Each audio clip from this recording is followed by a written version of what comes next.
Good morning, friends. Welcome to Gyan channel. Let's begin with today's class, that is communication theories. So first of all, we should understand what is communication theory. Communication theory क्या है? Communication theory is a simple statement. SF स्कटर ने communication theory का एक simple statement दिया है. All living beings communicate through different communication methods. जितने भी जीवित व्यक्ति हैं, पशु हैं, जानवर हैं, जो भी हैं, सारे लिविंग बीइंग हैं, जितने भी जीवित लोग हैं इस संसार में, वो कुछ डिफरेंट जो है अलग अलग कम्युनिकेशन मेथड से कम्युनिकेट एक दूसरे से करते हैं. सभी लिविंग ऑर्गेनिज्म एक यूनिक कम्युनिकेशन मेथड से कम्युनिकेट करते हैं एक दूसरे से. अगर हम एग्जाम्पल के तौर पे देखें तो एनिमल्स जो होते हैं वो अपने दूसरे एनिमल से कम्युनिकेट करते हैं अलग अलग तरह के साउंड से. ह्यूमंस इंटरेक्ट करते हैं वर्ड से, लेटर से, सिंबल से, पिक्चर से और जेस्चर से. तो इस तरह से सभी अलग अलग टाइप से कम्युनिकेट करते हैं. अभी फ्रेमवर्क ऑफ कम्युनिकेशन थ्योरी, जो फ्रेमवर्क है कम्युनिकेशन थ्योरी का, ये इसमें जो है टोटल 5 हैं framework: mechanical, psychological, social, systematic और क्रिटिकल. तो अभी हम एक एक समझते हैं. पहले मैकेनिकल. मैकेनिकल जो पॉइंट ऑफ व्यू है ये कहता है कि communication is a mechanical process. ये एक मैकेनिकल प्रोसेस है. एक लोकेशन से दूसरी जगह पे ये मैकेनिकली जाता है. और ये सभी जानते हैं कि जो सेंडर होता है, जहाँ से कम्युनिकेशन ओरिजिनेट होता है, वहाँ से रिसीवर जो होता है वहाँ तक कम्युनिकेशन, वो आपका जो भी मीडियम होता है उसके थ्रू आपका कम्युनिकेशन पास होकर के जाता है. तो इस तरह से मैकेनिकल पॉइंट ऑफ व्यू बोलता है कि ये एक मैकेनिकल प्रोसेस है. दूसरा साइकोलॉजिकल. ये व्यू कहता है कि कम्युनिकेशन क्या है, ये आपका फ्लो ऑफ फीलिंग है. अपने फीलिंग, अपने सोच विचार, थॉट्स और जो भी इंफॉर्मेशन जो है आप देना चाहते हैं वो एक सेंडर से रिसीवर की तरफ जो ट्रांसफ़र होता है, ये जो है क्या है कि एक साइकोलॉजिकल जो है बोलते हैं कि साइकोलॉजिकल बोलता है कि आपकी फीलिंग, थॉट्स, इन्फॉर्मेशन को आप एक से दूसरे को भेजते हैं. तो एक साइकोलॉजिकल फ्रेमवर्क का ये कहना है. साइकोलॉजिकल विवरण also believes that communication flows from one point to the, that is from the sender to the receiver. तो साइकोलॉजी ये भी बिलीव करता है कि इसका व्यू पॉइंट ये भी है कि कम्युनिकेशन जो होता है वो एक सेंडर से रिसीवर की तरफ फ्लो होता है information. Social view. Social process बोलता है कि involves more than one person trying to communicate with another person. कि बोलता है कि एक से ज़्यादा लोगों की ज़रूरत होती है कम्युनिकेट करने के लिए. ये कहता है कि कम्युनिकेशन एक मैसेज या कंटेंट के ऊपर ही डिपेंड करता है, और क्या कम्युनिकेट करना है यही नहीं, कैसे कम्युनिकेट करना है ये भी बहुत ही ज़रूरी है. सिस्टमेटिक. सिस्टमेटिक व्यू पॉइंट कहता है कि कम्युनिकेशन एक यूनिक होता है और ये इंडिविजुअल के इंटरप्रिटेशन, इंडिविजुअल उस चीज़ से क्या अपना खुद का क्या सोच करके क्या उसका आइडिया, क्या विचार निकालता है, इंटरप्रेट उसको कैसे करता है, उसके ऊपर डिपेंड करता है. रिसीवर जो है क्या है कि वो कंक्लूज़न निकालने के लिए, इंटरप्रिटेशन क्या करना है वो निकालने के लिए सबसे ज़्यादा ज़रूरी है रिसीवर. और उसको मीनिंग निकालना है कि सेंडर ने क्या कहना चाहा है और क्या उसने मैसेज को सेंड किया है. क्रिटिकल. क्रिटिकल ये बोलता है कि communication is a medium. Communication एक मीडियम है जिसके अंदर one person can express himself, जिसमें एक व्यक्ति अपने आप को, अपने विचारों को व्यक्त करता है. तो इस तरह से वो जो है एक ग्रुप के ऊपर अथॉरिटी एग्जर्ट करता है, मतलब एक अथॉरिटी देता है. अभी हम कम्युनिकेशन थियरीज़ की बात करेंगे. तो सबसे पहले हाइपोडर्मिक नीडल थियरी, जिसको कि बुलेट थियरी और मैजिक बुलेट थियरी भी बोला जाता है. हाइपोडर्मिक नीडल थियरी, इसको हाइपोडर्मिक सीरीज मॉडल या ट्रांसमिशन बेल्ट थियरी या magic bullet theory, bullet theory कहा जाता है. ये एक मेथड है कम्युनिकेशन का जो सजेस्ट करता है कि जो इंटेंडेड मैसेज है, जो सेंडर द्वारा जो मैसेज जो भेजना चाहता है वो डायरेक्टली रिसीव हो जाता है रिसीवर के पास, और उसको होली पूरा का पूरा उसको वो एक्सेप्ट भी हो जाता है. ये कंसेप्ट ये कहता है कि मैजिक बुलेट और हाइपोडर्मिक नीडल थियरी जो है ये क्या है, किससे, हैरोल्ड एसवेल्स के 1927 बुक से ओरिजिनेट हुई है. इसके अंदर propaganda technique in the world war, ये बुक थी. 1927 में। तो इससे ये थियरी ओरिजिनेट हुई है। थियरी बेस क्या है, ये ऑब्जर्व क्या करता है कि लोग क्या है continuously uniformly controlled by biologically based instincts. तो ये बोल रहे हैं कि लोग क्या है कि किस तरह से एज्यूम किए गए थे कि वो किस तरह से कंट्रोल हो रहे हैं बायोलॉजिकली बेस्ड इंस्टिंक्ट से, एंड दे रिएक्ट मोर और लेस यूनिफॉर्मली और वेदर स्टिमुलाई केम अलोंग। तो वो जो है कम या ज़्यादा मतलब फिर भी जो है वो रिएक्ट करते थे जो स्टिमुलाई या फिर जो भी मैसेज उनको कंटेंट जो है डायरेक्टली भेजा जाता था। ये थियरी रिफ्लेक्ट करता है कि मास मीडिया जो है एक बहुत बड़ा जो है मैसिव प्रोपेगेंडा का यूज करने के लिए किया जा सकता है, क्योंकि जो भी सेंडर जो भी इंटेंशन से भेजता है रिसीवर उसको पूरा इंटेंशन पूरा का पूरा रिसीव करता है। तो वर्ल्ड वार 2 में ये प्रोपेगेंडा यूज करने के लिए भी यूज किया गया था। और मीडिया जो था वो लोगों को काफ़ी मैनिपुलेट भी करता था, क्योंकि मीडिया जो भी मैसेज पास कर देता था उसी के ऊपर लोग जो है सारे लोग उसी को सुन करके और उसी से पूरे इन्फ्लुएंस हो जाते थे। ये थियरी ये भी एज्यूम करता है कि मैसेज हर नाक और कान से उसी तरह से सेम वे में इस तरह से जो है पहुंचते हैं जैसे एक बुलेट जो है किसी टारगेट को हिट करता है। तो फेमस इंसिडेंट जो है इसके अंदर जो साइट किया गया है 1938 में ब्रॉडकास्ट जो है वार ऑफ द वर्ड्स का ब्रॉडकास्ट जो किया जाता था,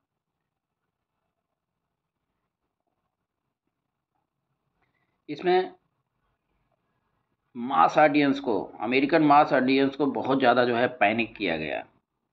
इसके अंदर जो है तरह तरह के अपने अपने आइडियाज़ और एक्चुअल जो हैपनिंग ग्राउंड में हो रहे थे उसके अलावा भी उसके अलग भी जो है जो भी मैसेज स्टेट पास करना चाहती थी उसी मैसेज को स्टेट ने पास किया और काफ़ी लोगों को मैनिपुलेट किया गया, काफ़ी लोगों को इसके ऊपर इन्फ्लुएंस किया गया और काफ़ी लोगों के बीच में पैनिक भी पैदा किया गया। This instinct actually spark the research movement led by Paul Lazarsfeld and Herta Herzog that would disprove the magic bullet और हाइपोडर्मिक। इसी की वजह से जो ये बहुत ज़्यादा प्रोपेगेंडा स्प्रेड किया गया जिसकी वजह से लोगों के बीच में पैनिक हुआ, तो इसके बाद क्या हुआ कि इस सिचुएशन की वजह से एक जो है रिसर्च मूवमेंट जो है पैदा हो गया कि इस बुलेट थियरी को या हाइपोडर्मिक नीडल थियरी को डिसअप्रूव करने के लिए कि ये थियरी ठीक नहीं है। हैडली सेंट्रल जो है उन्होंने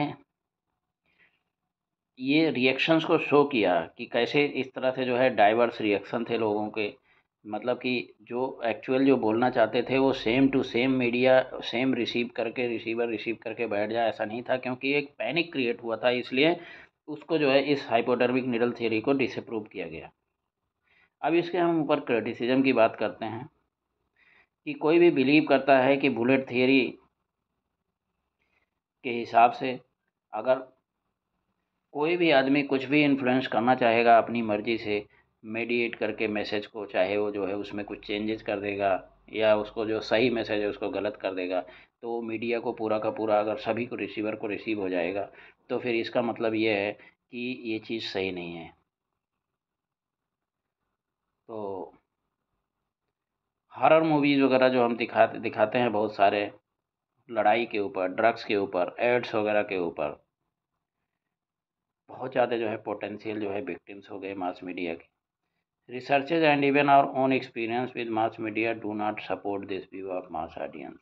इसलिए बोलते हैं कि जो रिसर्चेज बहुत सारे हुए हैं वो कोई भी जो है इसको बिल्कुल ही जो है सपोर्ट नहीं करते हैं, और इस तरह से ये जो है हाइपोडर्मिक नीडल या बुलेट थियरी एक तरह से बाद में डिसअप्रूव हो गई।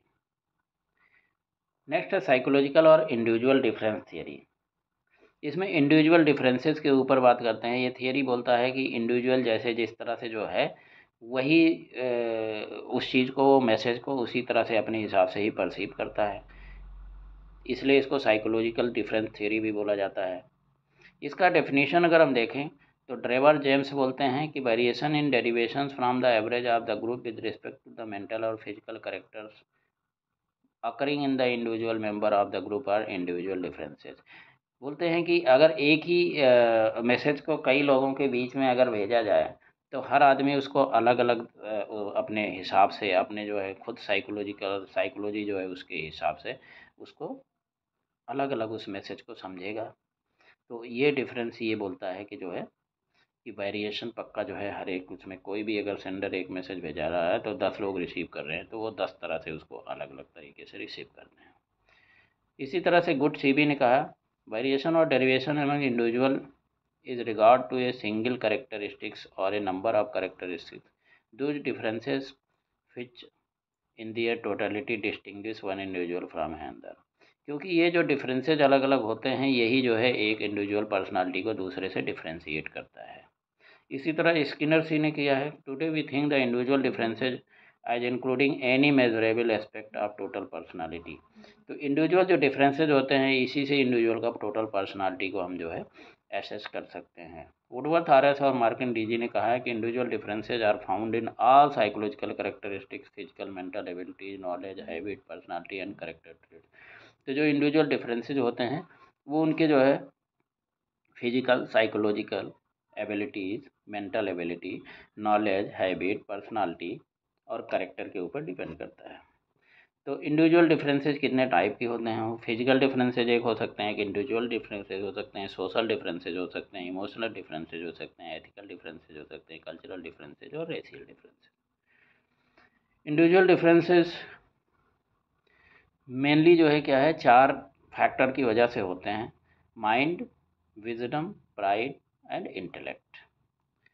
और एग्जाम्पल के तौर पे अगर हम देखें तो स्प्रेंगर जो है पर्सनालिटीज को 6 टाइप में डिवाइड किया है।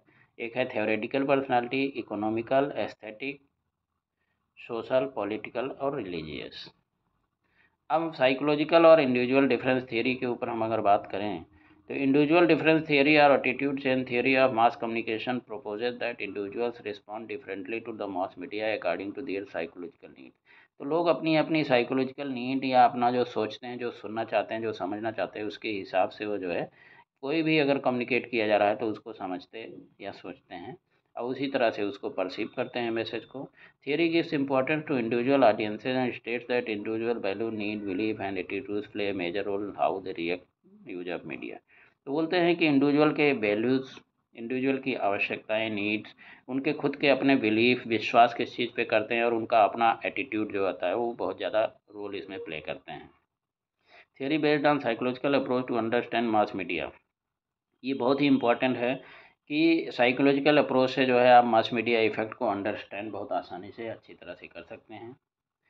ए category for communication research generally known as attitude change research has focused on phenomenon that different individuals may perceive the same message but act on it quite differently। तो वही same चीज़ है कि बोल रहे हैं कि एक थियरी है एटीट्यूड चेंज रिसर्च के ऊपर, जिसने ये फेनोमिनन निकाला है, ये चीज़ निकाला है कि बहुत सारे अलग अलग तरह के लोग जो है किसी भी मैसेज को रिसीव करते हैं, लेकिन एक से देखा जाए तो एक्चुअली सेम मैसेज को रिसीव करते हैं, लेकिन इसके ऊपर जो है हर लोगों का जो एक्टिविटी, जो एक्ट करते हैं या उसका जो रिएक्शन होता है वो अलग अलग होता है। अभी हम बात करते हैं सेलेक्टिव एक्सपोजर थियरी पे। Selective exposure means that people expose themselves and access only those communications which are in accordance with their established belief and convictions. तो सेलेक्टिव एक्सपोजर का मतलब ये है कि जो भी कम्युनिकेशन होता है उसको लोग क्या करते हैं, अपने हिसाब से उसको एक्सेस करते हैं, अपने उनके खुद के बिलीफ या अपने खुद के सोच विचार जो होते हैं उस तरह से अगर उनका आइडिया से मैचिंग कुछ है तो उसको ही जो है वो अपने आप को एक्सपोज उसी मैसेज के लिए करेंगे। एग्जाम्पल के तौर पे देखें अगर, तो आप जैसे यूट्यूब हैं, यूट्यूब के ऊपर आप जो है बहुत सारे चैनल्स आते हैं, लेकिन आप क्या है अपने आप को एक्सपोज जो है, कहने का मतलब आप जो है उन्हीं चैनल्स को तो आप देखते हो जो कि आपको अपने खुद के जो बिलीफ आपके अंदर जो पैदा हुआ है या जो कन्विक्शन है कि मुझे ये चीज़ देखना है, उसी को ही आप देखोगे। आप दूसरी चीज़ से किसी से एक्सपोज आप नहीं अपने आप को करना चाहोगे, मीन्स अपने दूसरे चैनल्स को नहीं देखोगे। तो इसी को सेलेक्टिव एक्सपोजर थ्योरी बोला जाता है। अभी सेलेक्टिव परसेप्शन थ्योरी की बात करें अगर, ये इसका ये कहना है कि लोग जो है कोई भी चीज़ अगर बताया जाता है तो उसको इंटरप्रेट जो है मतलब अपने खुद के जो आपके खुद की जो सोच है उसके हिसाब से ही आप कोई भी चीज़ कोई भी मैसेज है कन्वे कर रहा है कोई, तो उसको जो है अपने हिसाब से ही आप परसीव करोगे।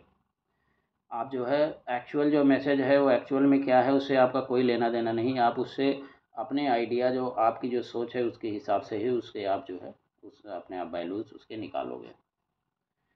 इसी तरह सेलेक्टिव रिटेंशन थ्योरी, ये इसका कहना ये है कि बहुत सारे तरह के मैसेजेस देते रहते हैं लेकिन लोग सारे मैसेजेस नहीं याद करते हैं, और खाली आप जो है उन्हीं मैसेजेस को याद करते हो, उन्हीं तीन चीज़ों को रिटेन करते हो अपने मेमोरी के अंदर जो आपके एग्जिस्टिंग आपके खुद के जो है विश्वास, बिलीफ और एटीट्यूड के से मैच करता है।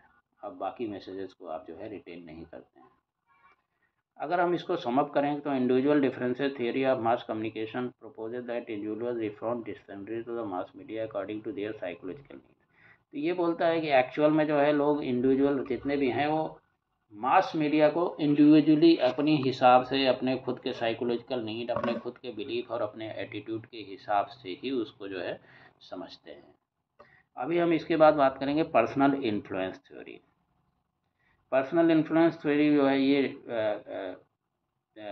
डिराइव किया गया था यूएस प्रेसिडेंशियल इलेक्शंस 1940 में हुए थे।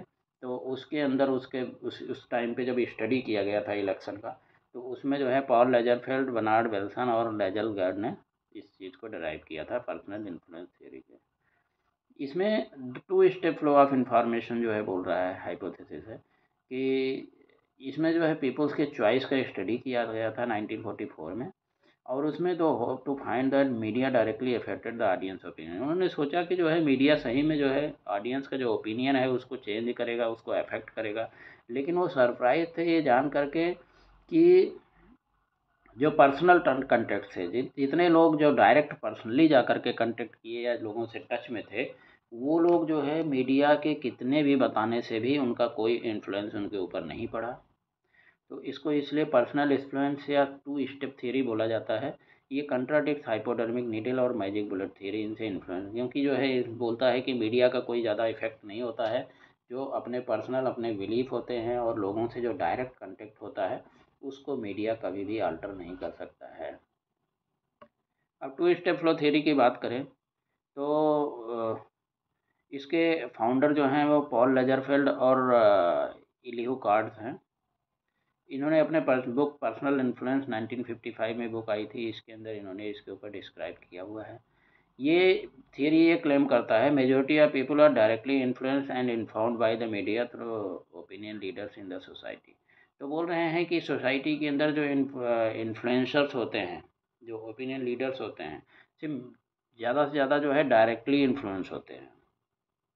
तो majority of people from the opinion based on the analysis and interpretation of media message, opinion leaders are influential as well informed personalities who have exposed to specific media content independent from their own opinion।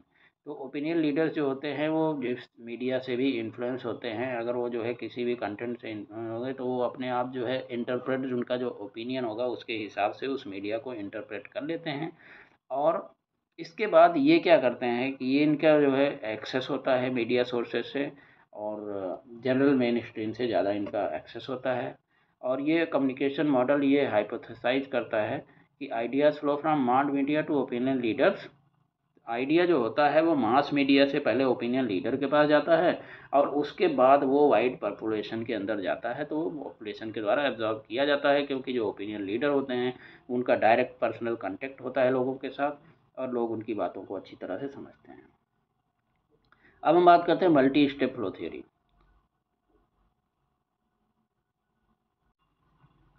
Multi step flow theory ये to step flow theory से ही originate हुआ है। इसने observe किया है कि media जो है मल्टी डायरेक्शनल इन्फ्लुएंस कर सकता है लोगों के बीच में, बट इतना ही नहीं कि खाली जो है मीडिया जो है उनको इन्फ्लुएंस करेगा जो इन्फ्लुएंसर्स हैं, बल्कि ये जो है बाकियों को भी इन्फ्लुएंस डायरेक्टली कर लेता है। तो इसलिए इसको मल्टी स्टेप फ्लो थ्योरी के नाम से बोला जाता है। टू स्टेप फ्लो जो है डायरेक्ट जो है क्या हुआ कि ये ओपिनियन लीडर के पास जाता था, तो लेकिन मल्टी स्टेप ने बोला कि ओनली ओपिनियन लीडर नहीं है,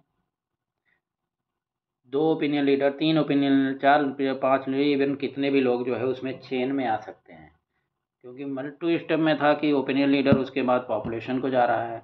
अब इसके अंदर बोल रहे हैं कि there can be number of opinion leaders, एक ओपिनियन लीडर नहीं, 2, 3, 4, 5, 6 ओपिनियन लीडर भी बीच में हो सकते हैं मास के पास जाने में, तो इसलिए इसको मल्टी स्टेप फ्लो थियरी बोला जा रहा है। अभी इसके बाद हम बात करते हैं cognitive dissonance theory. Cognitive dissonance जो है थियरी, ये ट्रांसलेट इनटू थॉट कन्फ्लिक्ट, ये थॉट कन्फ्लिक्ट के ऊपर बात करता है।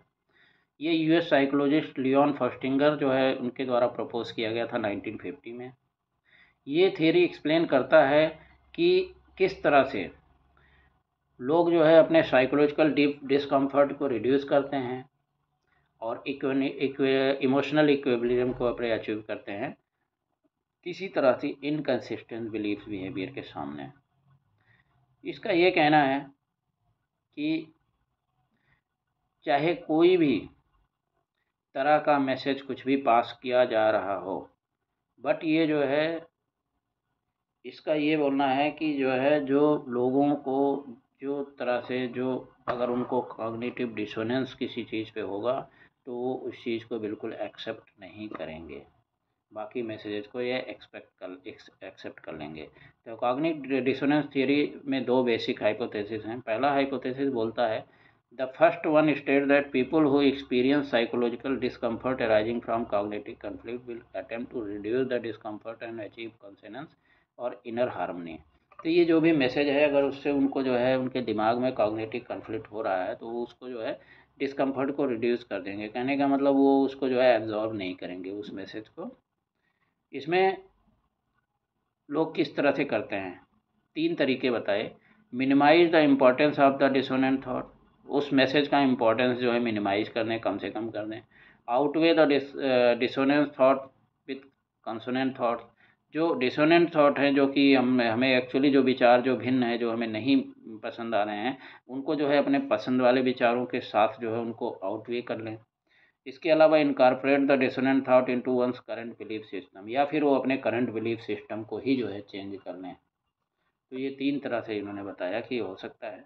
अगर एग्जाम्पल हम करते हैं कि एक कॉलेज स्टूडेंट है जो कि इंटॉक्सिकेटेड कंडीशन में रोज़ ड्राइव कर रहा है, उसको अगर मैसेज कोई मिला है मास मीडिया या किसी भी थ्रू की ड्रिंकिंग और ड्राइविंग एक साथ दोनों डेंजरस हैं, तो स्टूडेंट वो क्या सोच सकता है, argue that he never drives more than a mile from the local bar, जो बार जहाँ पे वो लिकर कंज्यूम करता है वहाँ से वो ज़्यादा से ज़्यादा 1 माइल इससे ज़्यादा वो ड्राइव नहीं करता है, तो इसलिए कोई ज़्यादा ड्राइव नहीं कर रहा है तो कोई जो है एक्सीडेंट का खतरा नहीं होना चाहिए। दूसरा, he weigh consider how much he saving on taxi fare, वो सोचे कि जो है अगर मैं अपना गाड़ी न ड्राइव करके टैक्सी से जाता हूँ तो फिर मैं कितना फेयर सेव कर सकता हूँ, तो इस चीज़ के ऊपर सोच करके उसके बाद भी वो ड्राइव करना जारी रख सकता है। दूसरा जो है accept that behaviour is dangerous and stop driving drunk. तीसरा लास्ट क्या है कि वो उस बिहेवियर उसको एक्सेप्ट कर ले कि हाँ भाई सही में ड्रिंकिंग और ड्राइविंग डेंजरस है, और उसके बाद वो जो है ड्राइविंग बंद कर दे। तो सेकंड हाइपोथेसिस बोलता है कि people who experience dissonance will try to avoid it in the future by shunning challenging situations and limiting information to that which affirms their current beliefs. तो ये बोल रहे हैं कि जो है अगर डिसोनेंस आपको एक्सपीरियंस होता है, कोई भी टाइप का मीडिया से कोई भी कम्युनिकेशन हो रहा है जो आपको एक्चुअल में जो है पसंद नहीं आ रहा है, तो आप क्या करेंगे कि वो जो उस टाइप का सिचुएशन है उससे उस इंफॉर्मेशन को शट डाउन कर देंगे, उसको सुनेंगे नहीं, या आप सुन रहे हैं तो अपने दिमाग के अंदर उसको एब्जॉर्ब नहीं करेंगे, उसको जो है सुन के ऐसे ही जो है निकल जाने देंगे। तो वो जो है आपके करंट बिलीफ को कभी भी जो है क्या करेगा कि अफेक्ट नहीं कर पाएगा। तो कुछ साइंटिस्ट इस रेफर को इसको ये भी बोलते हैं कि सेलेक्टिव एक्सपोजर है ये, कि आपने किस मैसेज किस मीडिया किस कम्युनिकेशन के साथ एक्सपोज होना चाहते हैं, किससे नहीं होना चाहते हैं। तो cognitive dissonance has potential to alter people's behaviour, तो कॉग्निटिव डिसोनेंस ये लोगों के बिहेवियर को भी अल्टर करने का इसके अंदर जो है इफ़िशियंसी होती है। जैसे कि अभी एग्जांपल दिया था फर्स्ट हाइपोथेसिस में कि वो ड्राइविंग ही छोड़ दे, तो कहने का मतलब वो अफेक्टेड हो गया, उसको पता चल गया हाँ, सही में ड्रिंकिंग ड्राइविंग ठीक नहीं है, और उसने उस चीज़ को एक्सेप्ट कर लिया, तो इसलिए उसका बिहेवियर भी जो है चेंज हो गया। तो paradigms paradigms illustrating the power of cognitive dissonance.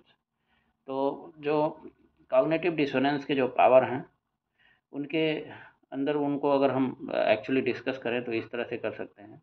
Free choice paradigm, people who choose between two desirable outcomes tend to view the rejected outcome less favorably and the chosen outcome more favorably they did before making their decision। तो एक तो free choice paradigm है कि अपना खुद का personal choice है कि आप उसको जो है एक्सेप्ट कर रहे हो या रिजेक्ट कर दे रहे हो। इसके वाला बिलीफ डिसकन्फर्मेशन, आप अपने खुद के बिलीफ से उसको जो है अगर अलग है तो उसको डिसकन्फर्म, उसको अलग उसको कंफर्म नहीं कर रहे हैं। तीसरा induce compliance, behavior that offer little or no reward for complaints cause people to seek internal justification for their participation which makes them more likely to permanently adopt said behavior। तो कहने का मतलब ये है कि अगर आपको लगता है कि सही में ये चीज़ जो कम्युनिकेट हो रहा है, जो मेरी खुद की थिंकिंग थी उससे अलग है, बट ये जो है आपको अगर लगता है कि ये ज़्यादा बेटर है, तो आप अगर ये जस्टिफाइड है आपको, तो आप उस तरफ भी जा सकते हैं उसके साथ, और अपना जो है अपने बिहेवियर को परमानेंटली आप इस तरह से चेंज कर सकते हैं। इसके अलावा नेक्स्ट है effort justification, people who are persuaded to put more effort towards achieving a goal exaggerate the effectiveness of the goal to justify their effort. या फिर आप अपने एफर्ट या आप जो है जो करना चाहते हैं उसको अपने आप को जस्टिफाई कर लेंगे, नहीं मेरा जो बिलीफ है यही सही है। अभी sociological theories of mass communication के ऊपर हम बात करेंगे। Sociological communication theory based on the assumption that there exist a definite relationship between mass communication and social change. जो सोशोलॉजिकल थ्योरी है ये बोलती है कि मास कम्युनिकेशन और सोशल चेंज मतलब society value, public belief, opinion के बीच में जो है बहुत ही तगड़ा एक रिलेशनशिप है। अभी इसमें एक तो है कल्टीवेशन थियरी या फिर पैसिव कम्युनिकेशन थियरी। ये जो है जॉर्ज गैबनर 1960s में जो है इन्होंने इस थियरी को डेवलप किया था। वो टेलीविज़न इंडस्ट्री का क्या इम्पैक्ट है पीपल के ऊपर, तो इसको अगर हम वो मीडिया के ऊपर, मीडिया का इम्पैक्ट, जो टीवी का इम्पैक्ट है लोगों के ऊपर, इसका स्टडी कर रहे थे। ये सजेस्ट करता है कि जो रेगुलरली एक्सपोज होते हैं मीडिया से काफ़ी टाइम तक, तो वो जो है क्या है कि वो सोशल रियलिटीज़ को जो है अपन मतलब एक्सेप्ट करना शुरू कर सकते हैं, और उनका जो है एटीट्यूड और बिहेवियर इसके हिसाब से चेंज हो जाता है। तो कहने का मतलब ये इंडिविजुअल के एटीट्यूड और बिहेवियर को कल्टीवेट करता है, इसीलिए इसको कल्टीवेशन थियरी या पैसिव कम्युनिकेशन थियरी कहा जाता है। नेक्स्ट है एजेंडा सेटिंग थियरी। इसको क्वाइन किया था मैक्सवेल मैकॉम और डोनाल्ड एल्सा ने 1972 में। ये भी एक इलेक्शन कैंपेन में ही हुआ था कि politicians seek to convince the voter about the party's most important issues. Agenda setting theory maintains that media are more successful in telling people what to think about than in telling them what to think। तो media क्या करता है कि एक particular agenda जो किसी भी political party का होता है, उसके हिसाब से ही जो है मीडिया भी जो है इन्फ्लुएंस कर देता है पीपल को कि आप जो है इसने एजेंडा से ही इसी को आपको सोचना चाहिए, आप एक्चुअल क्या सोच रहे हैं, आपकी सोच को ये प्रभावित करता है। नेक्स्ट है uses and gratification theory. User and gratification theory ये भी जो है स्टडी से ही निकला था, कार्ड्स ने 1959 में स्टडी किया था। तो इसमें जो है क्वेश्चन ये पूछा गया, how do people use the mass media and why. लोग कैसे जो है मास मीडिया को यूज करते हैं और क्यों। तो uses and approach assumes that audience are active and willingly expose themselves to media. तो इनका मतलब ये है कि ऑडियंस एक्टिव रहती है, वो अपने आप को जो है मीडिया से एक्सपोज कराते हैं, और इसमें ये भी होता है कि most potent of mass media content can not influence an individual who has no use in the environment he lives. तो अगर मीडिया कोई किसी ऐसे कंटेंट को फ्लो कर रही है जो कि एक्चुअल जो इंसान जिस इन्वायरमेंट में रह रहा है उससे जो है उससे कोई लेना देना नहीं है, बिल्कुल अलग है, तो उस आदमी को कोई उससे जो है इन्फ्लुएंस नहीं होगा। Term gratification refer to reward or satisfaction experienced by audience after the use of media। अगर मीडिया को यूज करने के बाद आदमी ग्रेटिफाइड फील करता है तो इसको इसलिए एक ग्रेटिफिकेशन थ्योरी का नाम भी दिया गया। इसमें डेविडसन ने 1959 में दिखाया कि many research findings make more sense of communication interpreted as a link between man and his environment.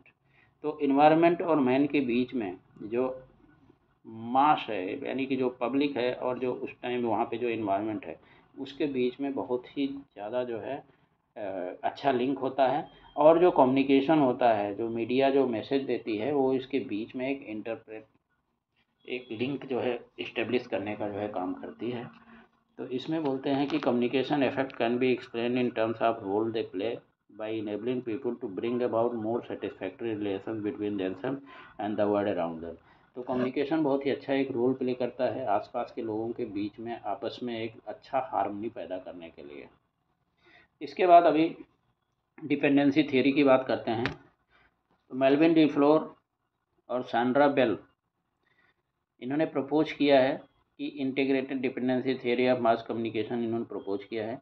इसमें इन्होंने ये रिकॉग्नाइज किया था कि various psychological and social factors prevent media from exercising arbitrary control over their audiences.